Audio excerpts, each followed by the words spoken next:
¿Qué dirías si te dijera que en pleno siglo XIX, durante una epidemia, un Cristo olvidado y deteriorado renació de la nada, trayendo consigo la cura milagrosa? Esta es la historia del Señor de la Salud de San Lorenzo Tezonco, así que vámonos para allá. San Lorenzo Tezonco es uno de los 15 pueblos originarios de Iztapalapa, uno de los más antiguos y complejos de estos pueblos. San Lorenzo Tezonco es un topónimo compuesto. San Lorenzo se debe a San Lorenzo mártir, patrono de la comunidad católica de la localidad. Tezonco es un topónimo de origen náhuatl, que se compone de Tezontli, que es Tezontle, y Co, lugar, por lo que se puede traducir como el lugar del Tezontli. El pueblo se encuentra en el extremo occidental de la cadena de volcanes de la Sierra de Santa Catarina, al noreste del cerro Yupalixqui, o Las Minas, que constituye el extremo occidental de la Sierra de Santa Catarina. Hasta el siglo XIX contó con una zona de chinampas, pues se encontraba en la ribera norte del lago de Xochimilco. Desde 1970 se considera una localidad conurbada a Iztapalapa. Su historia está prácticamente oscurecida por la gigantesca hacienda de San Nicolás Tolentino. La hacienda ocupó todo el sitio del actual barrio y su sede, aunque en ruinas sigue siendo parte del cementerio público que lleva el nombre del poblado también. Como muchos pueblos prehispánicos, San Lorenzo Tezonco vio la llegada de los españoles y con ello la construcción de conventos y capillas, las cuales marcaron el inicio y la fusión entre la cultura indígena y la fe cristiana. Pero su identidad como pueblo quedaría sellada en 1850, cuando, a través de un milagro, su historia cambiaría para siempre. En ese tiempo, el cólera morbus, conocido como cocolistli, arrasaban con la población y familias enteras morían. Sin remedio, la desesperación se apoderó del pueblo y la fe era la única esperanza. La tradición oral cuenta que en este año el Señor de la Salud, una imagen que ya estaba visiblemente desgastada y considerada en ese momento como ya inservible, fue retirada de su lugar principal en la iglesia y dejada en un rincón cubierto con una manta. Ante el azote de la epidemia, los fieles de Tezonco clamaron su protección para que los librara de aquella severa y terrible enfermedad. Es aquí donde se desprenden tres historias que pueden contar el origen de esta tradición.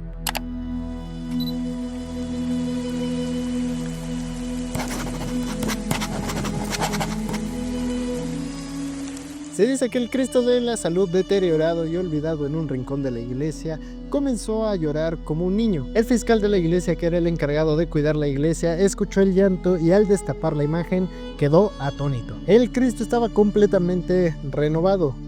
Asombrado, el fiscal salió y tocó la campana. Pero la historia no termina ahí. Una fuerte tormenta azotó al pueblo y tras la lluvia un pocito de agua sucia se transformó en agua cristalina. La gente empezó a beber del agua del pozo y sorprendentemente la gente sanaba. La noticia corrió como pólvora hasta Tláhuac, Xochimilco y Milpalta, desde donde los habitantes llegaban en canoas para presenciar el milagro y beber del agua del pozo que estaba ayudando a erradicar la epidemia de cólera. Sean bienvenidos por primera vez a la clase con Don Chuy.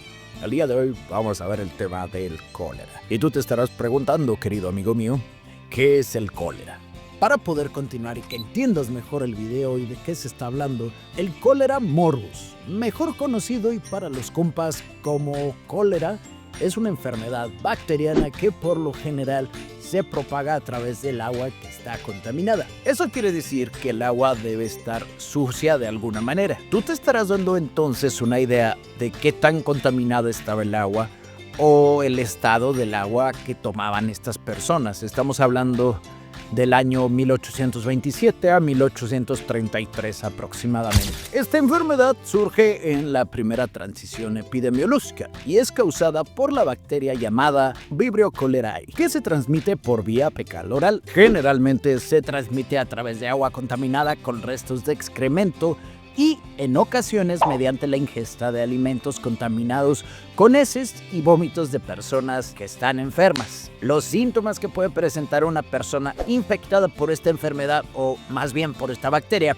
incluyen diarrea acuosa, es decir, prácticamente, amigo mío, estás meando por la cola. También puedes experimentar vómitos náuseas y deshidratación. Esto como consecuencia de la diarrea y el vómito, así como también se puede presentar una condición llamada acidosis. También se puede presentar colapso circulatorio y en niños se manifiesta algo llamado hipoglucemia. Además, encontramos algo sumamente fatal, conocido como insuficiencia renal. Esto quiere decir que tus riñones dejan de funcionar. Ahora imagínate esto, estás viviendo en 1833 y por alguna razón bebiste agua que no deberías, o quizás sí porque era la única alternativa. Comienzas a sentirte mal y experimentas todos estos síntomas. Y tú te estarás preguntando, ¿me voy a morir? Muy posiblemente sí. En ese entonces el cólera tenía una mortalidad del 50%. En otras palabras, era como echar un volado para decidir si ibas al cielo de los capibaras o te quedabas a seguir la fiesta. Sin embargo, con el tratamiento adecuado, la mortalidad baja hasta el 1%. Así que, querido amigo mío, si en algún momento te llegas a sentir mal, no dudes en acudir con tu médico.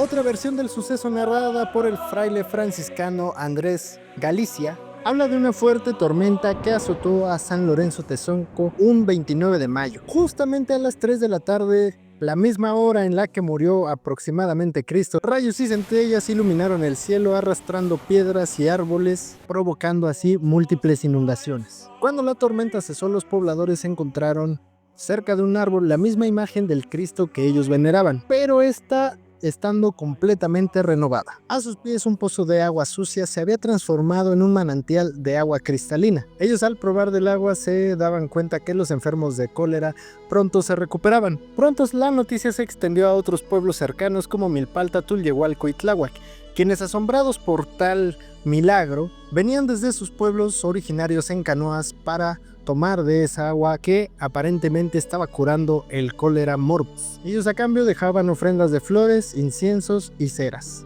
Los festejos en honor al Señor de la Salud inician el 25 de mayo con la salida de la imagen peregrina que se encuentra en el bautisterio y que procesiona durante 4 días recorriendo las calles acompañado de chinelos, banda, arreglos florales y cirios que ofrecen los habitantes de los 4 barrios del pueblo de San Lorenzo Tezonco, que están bajo el patronazgo de San Lorenzo, San Antonio de Padua, San Salvador y la Virgen de Guadalupe. Cada día de la procesión se realizan 12 descansos en diferentes domicilios que solicitan con anticipación la visita de la imagen. El 27 de mayo, después del recorrido, los fiscales, padrinos y la danza de concheros o cantores acuden a la parroquia de San Lorenzo para descender la imagen del Señor de la Salud del altar mayor para limpiarlo y cambiarle el cendal.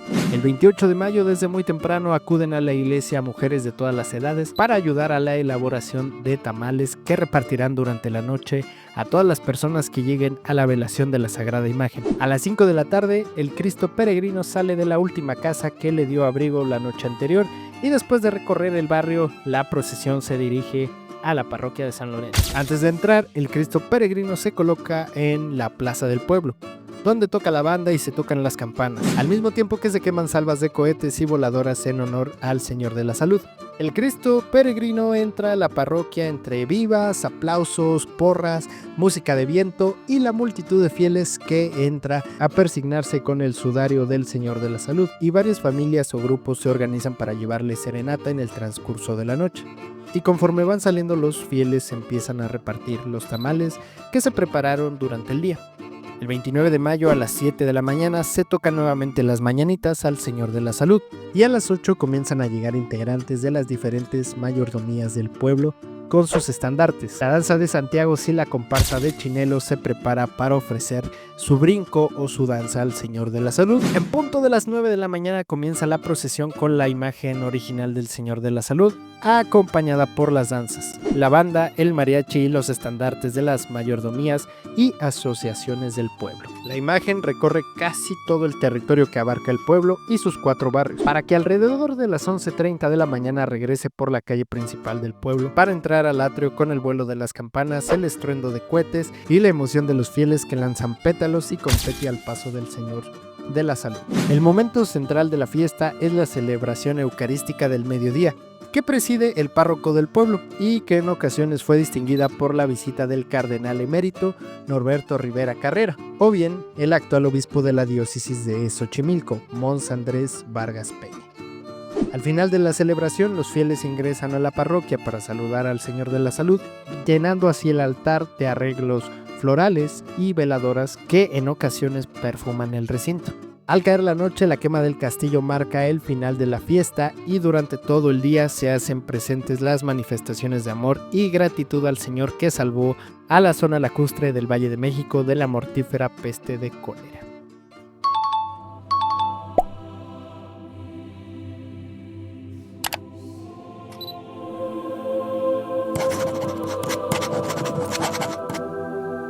Aunque también existe una tercera versión sobre cómo fue que se dieron cuenta que el agua del pozo de San Lorenzo Tezonco era milagrosa. Pues también se cuenta que un anciano que estaba en su lecho de muerte de repente fue visitado. El señor contaba que se le había aparecido Dios y le había dicho que Dios se ha apiadado de su pueblo y debían de beber del agua del pozo junto al viejo ahuehuete y así encontrarían la salud. El anciano, sorprendido, intentó levantarse y fue hacia el pueblo. Al llegar a esta parte dijo: el Señor me ha hablado, ha dicho que debemos de beber del agua que está junto al ahuehuete. La noticia se esparció rápidamente por el pueblo y muchas personas venían a beber del agua de este pozo. Quienes bebían del pozo comenzaban a sanar. Así fue todos que dijeron: es un milagro, el Señor de la Salud nos ha salvado. El Cristo de Caña, antes considerado como inservible, ahora estaba totalmente renovado. Desde entonces, cada 29 de mayo, San Lorenzo Tezonco celebra el milagro que salvó al pueblo. Y es así considerado el Día del Señor de la Salud, donde hay carnavales, fiestas y todo el mundo está de júbilo en San Lorenzo. Este es el lugar donde estaba antiguamente el ahuehuete y el pocito, del cual todavía se extrae agua, pero ahora ya es con bomba y tal, y pues te la regalan.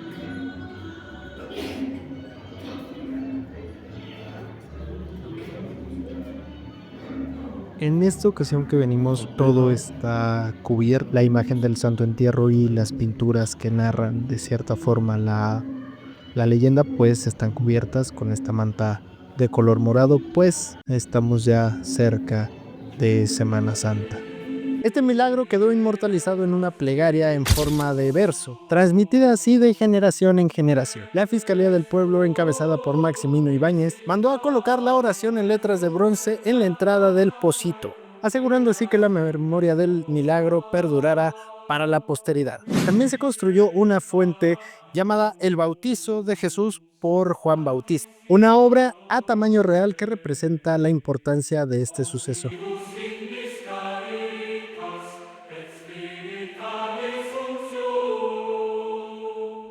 Pero si estás pensando que esta historia se te hace conocida, pues déjame te cuento que tiene una ligera relación con la historia de El Señor de la Cuevita en Iztapalapa. Como en San Lorenzo Tezonco, el milagro del Cristo de Iztapalapa marcó por completo a una comunidad. Durante 1833, un par de años antes, pero al igual, durante la epidemia del cólera morbus, los habitantes de Iztapalapa llevaron a su Cristo en una peregrinación y milagrosamente las muertes por cólera empezaron a disminuir y eventualmente se erradicó la enfermedad. Sí, en agradecimiento a esto nació la tradición de la representación de la pasión, muerte y resurrección de Jesucristo en Iztapalapa, actualmente considerado patrimonio cultural de la Ciudad de México e intangible de la humanidad, y una de las más importantes de la ciudad, así como del mundo. Pero ¿cómo se relaciona esto con San Lorenzo Tezonco? Ambos milagros ocurrieron en tiempos de crisis, donde se tuvo que unir la fe y la tradición popular. No es la misma historia, pero tienen algunas cosas en las que son similares. Cada uno de estos relatos ha dejado una huella imborrable, llena de misterio y significado. Pero esta historia no se quedó en el pasado. Año con año, la devoción al Señor de la Salud sigue viva. Los habitantes de San Lorenzo Tezonco recuerdan el milagro con alabanzas y procesiones, mientras la fuente del pocito sigue siendo un símbolo de fe. Aunque muchas peregrinaciones se han perdido con el tiempo, la de San Jerónimo a Manalco, Texcoco sigue en pie, recordándonos que la fe es más fuerte que cualquier cosa, y así, la devoción hacia el Señor de la Salud sigue siendo una parte fundamental para los habitantes de San Lorenzo Tezonco, un pueblo donde la fe y la tradición con el paso del tiempo se continúan renovando. Así que sin más ni más, nos vemos en el siguiente video de lo que sea. Bye.